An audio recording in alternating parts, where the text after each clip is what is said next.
Rebecca, I had the pleasure of hearing her last night. Lynn and I were both there at the community event, and she described her organization as a research intermediary.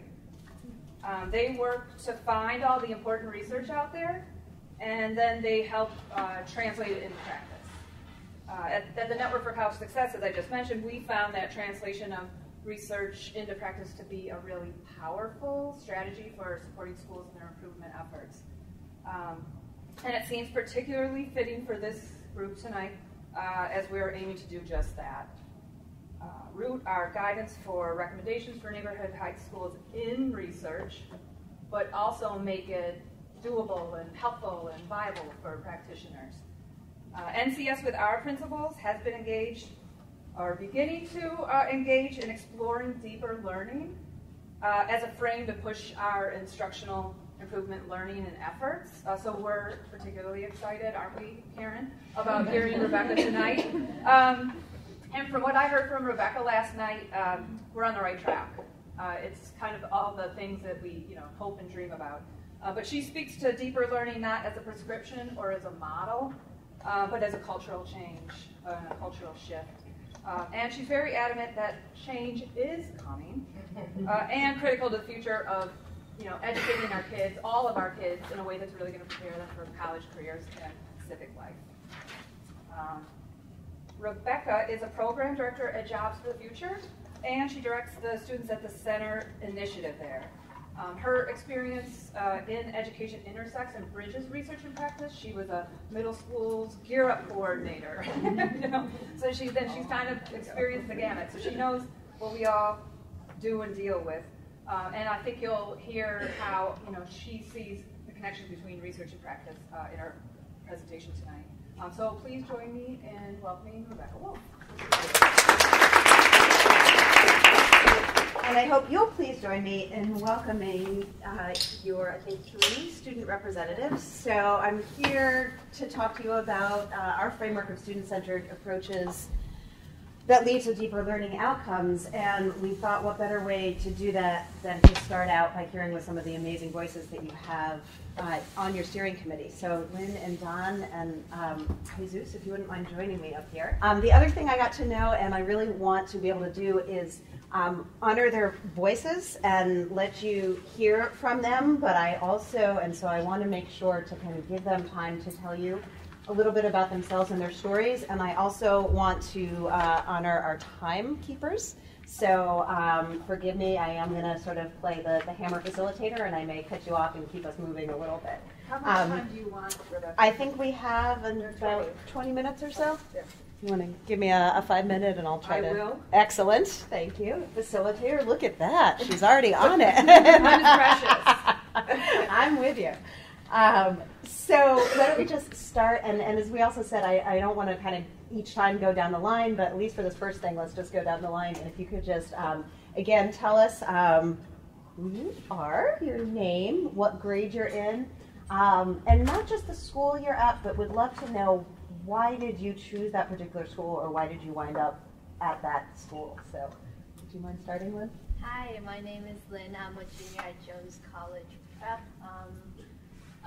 The first school I went to was actually Curie High School. I was in the IB program there until my freshman. Sorry, can everybody hear her in the back? No. Do we have a mic? We have a mic. Use that? Yeah, let's use the mic. Yep, sorry. Can everybody hear me in the back? Is that okay? Sorry, middle school cafeteria voice still comes in handy. So. If you'd like to stand, too, that could help. No, I'm good. Again, I'm doing this more of a fireside chat kind of conversation okay. than presentations, but there you go.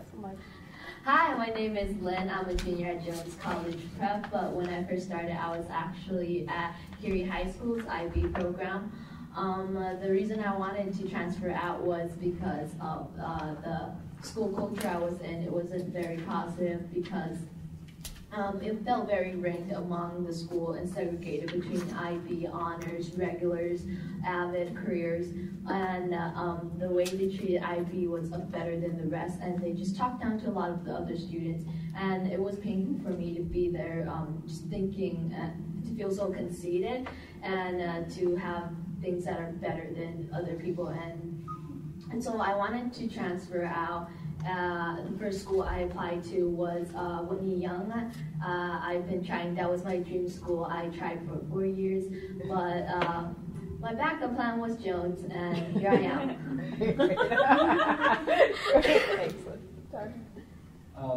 Hi, I'm I'm Donald. I'm a senior at Lindblom Math and Science Academy. Well, my principal's right there, but it's the best school. You're right. Was that Code of Silence? Lindblom was like my third choice. My first choice was a boarding school in Indiana. It was also $39,000 a year, so that didn't work out. So then my second choice was Jones.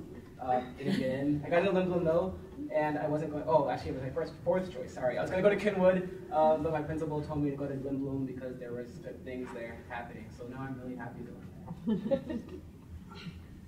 that. My name is Jesus. I go to Copeland Park High School, and I don't know. To be honest, I wasn't really thinking I was gonna go to like high school, or like I was planning on just going for like a year or two and then like dropping out. But I don't know. I kind of started like. I got involved with a community organization, and from there, like my perspective kind of changed on school, and I don't know. I'm trying to like get my stuff together. I have a lot lost for it. Is that a junior Brodsky? So, one of the things I talked to, I think, Beatrice sort of set the tone. I mean, there's no shortage of talking about challenges and problems and difficulties in neighborhood schools and all sorts of urban schools, but I actually wanted to turn that around a little bit, and so I would love to actually hear each of you or whoever feels inspired to talk about an experience you had in school where you felt really engaged or you felt really good, just a really positive experience that you've had in your high school. Am I secret? Yeah. Okay. One of I think the best experience so far I've had was joining academic decathlon. Academic decathlon is a very hard, difficult competition citywide of 10 subjects. At Curie, it was for a club, and at Jones, it's for a course. And I spent hours studying, procrastinating and studying. I spent probably until 4 a.m.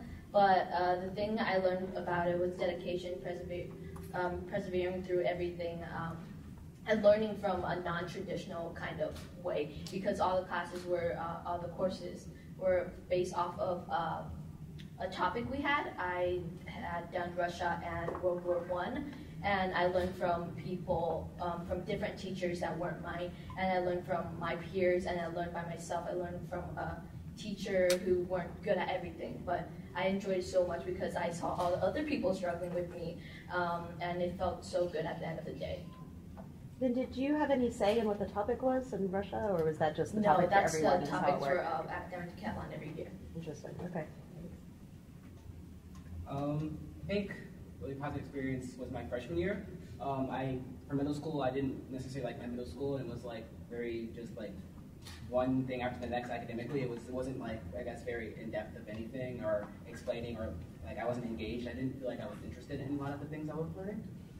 Freshman year in my AP Human Geography class, I was sitting there and we have these things called challenges, and I remember my teacher telling me, so you have level 1, which is sort of like, you're starting, level 2, level 3, and as you get better at it, you increase your knowledge and the questions get harder.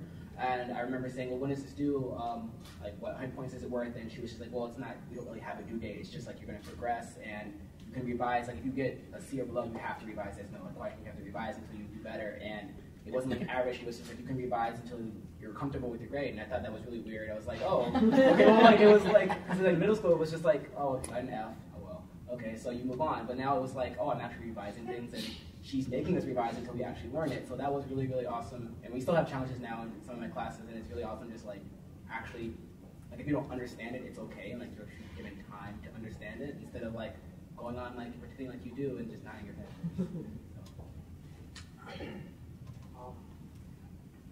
A good experience I've had in my school, I think, was my sophomore year, my art teacher, I could relate to him a lot because like he wasn't like such a school like student like back when he was young, but he ended up like going to college and then he came back to the neighborhood school and he became an art teacher. He was there for like 30 something years.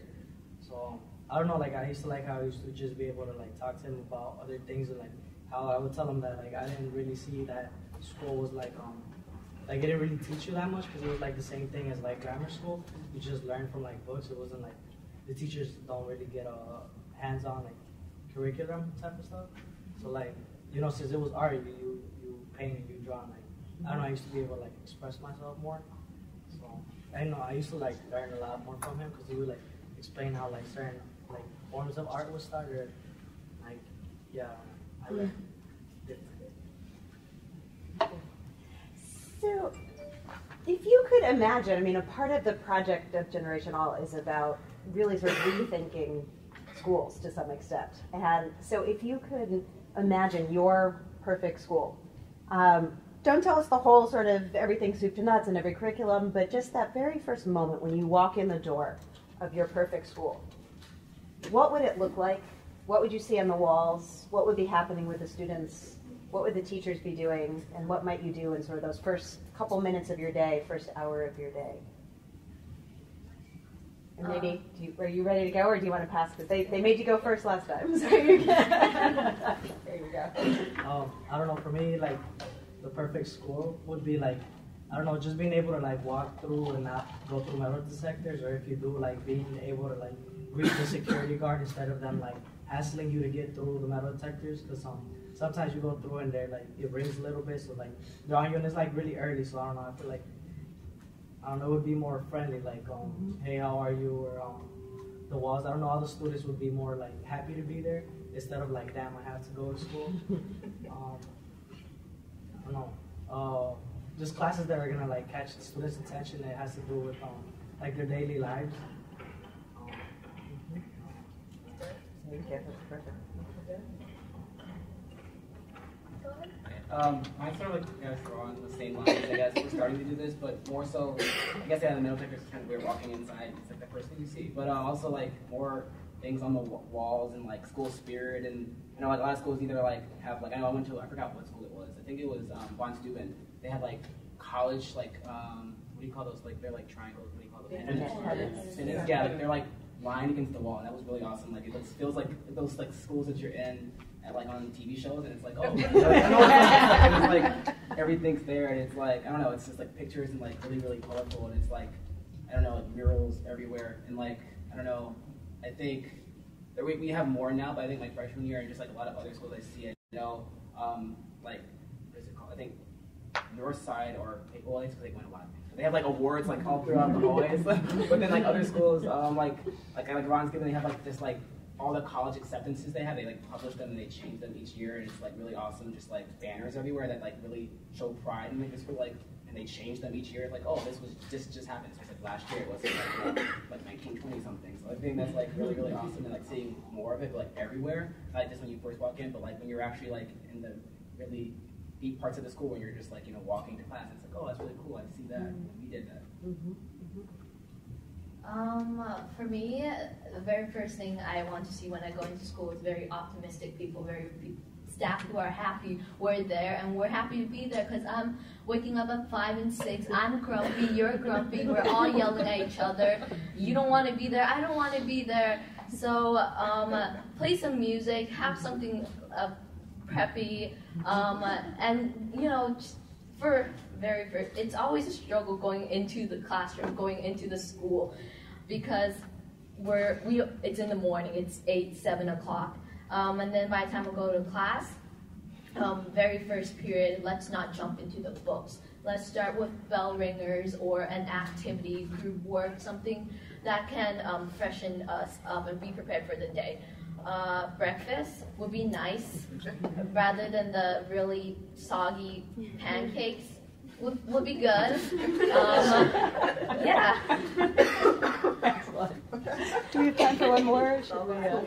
Okay, great. So now, thinking ahead to the future, so we've sort of imagined the perfect school. When you graduate from CPS. I don't necessarily want to know sort of, I want to be a doctor when I grow up, but what are the kinds of skills and knowledge and things that you think you're going to need to succeed in the world? So we talk a lot about that, particularly as educators, about sort of these groupings of the things that students need to succeed. And you're going to hear me say this probably so many times in my talk that you're going to get sick of it. But what do you guys know about what you need to be able to do and who you need to be in order to be successful? Okay, so one of the very first thing I noticed is that not everyone's going to be going to college. As much as we want to prepare kids for college, college may not always be an option. It may not be the best thing for us either. And we tried so hard to focus on the academic side that we forget after we graduate we're not going to get back to it. So what about the kind of intrapersonal skills we don't ever learn in school? We don't learn at home either. There's no place for us to learn, and we kind of blame society nowadays on the bad kids. But there's no place in school that can teach us what's right and what's wrong. And what about the skills we actually need to survive in reality?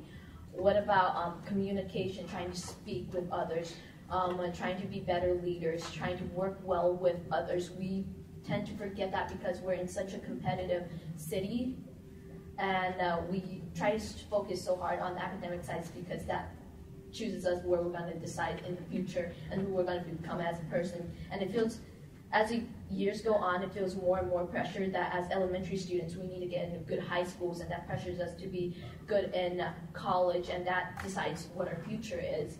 But we really begin to lose that aspect, and for even us as high schoolers, it becomes so much pressure to just study. And a lot of people I notice at Jones is that a lot of the kids, they're academically doing so well, but socially, when they're placed in position with others, they're very awkward people, and they can't communicate well, and they just don't care about others because it's reached a point where I'm smart, that's it. And that's what I think we should improve on.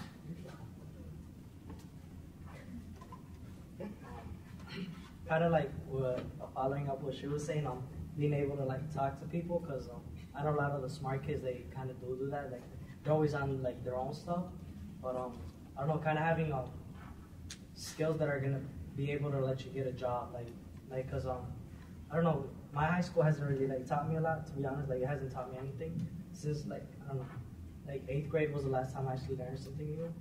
But I don't know, like typing skills or networking, like being able to contact other people and you know, like being able to go to abroad or different jobs, like not full-time, but like just part-time, so you get experience in different places.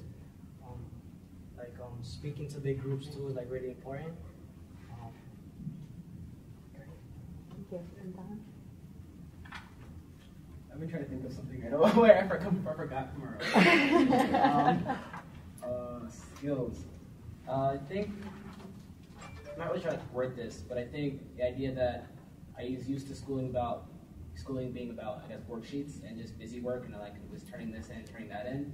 I think that now I've learned, or just like, I'm not sure how this would apply to life skills, but I guess maybe just being passionate in what you're learning, in terms of, I think, like I have homework, but it's not something I'm turning in, I'm doing it because I'm supposed to do it, and then you're going to see later on how that works. So it's either if you don't do all the assignments, they're not grading, no one's checking up on you, but then eventually it's going to mean something different. So it's like it's there, but it's not. So I think just that emphasis on like learning something that you're interested in, and like having something there that you can take pride in, and not having someone over your shoulder like saying do this or do that and turn this in, and it's just for a grade and moving on next, but having like as continuity in what you're learning and what you actually care and are passionate about. You guys are right on time. Wow. Such goodness and on time. So can I just say, I just want to sort of state for the record, have we ever talked before that conversation we had last week over the WebEx? Did I provide you any kinds of cue cards or answers going into this? Can we just, is this on film? Can we just, I want to thank the three of you so much. And you are giving me a lot of fodder for trying to make real a lot of the sort of 30,000 foot stuff I'm going to be talking about next with the framework and the research. But so much of what we do at Students at the Center and our work and all of the researchers that we work with is really so aligned with so many of the pieces. I mean, pretty much every word out of your mouths. I mean, between the opportunities for all students and trying to get away from that competitive to being able to think deeply about one thing to being able to communicate in different ways. If you're not a reader, to be able to think and connect through art. And so these are all things that if, so many of you who already work with students, you know these, and you take the time to talk with students, and I know you do that. Part of our work is trying to then situate that within a broader framework and within what the research tells us. And the good news is that more and more of the studies and the research that we are looking at reinforce everything that these guys are saying and everything that you are trying to do, which is to say that we are on the right track with finally really listening to these guys and trying to design schools and communities that support the kind of learning that they're describing, the things that excite them, and not the random amount of facts that we think we need to cram down their throat and test every year. So thank you all so much, and I hope that it's also helped some of the committee get to know you guys a little bit better. I want to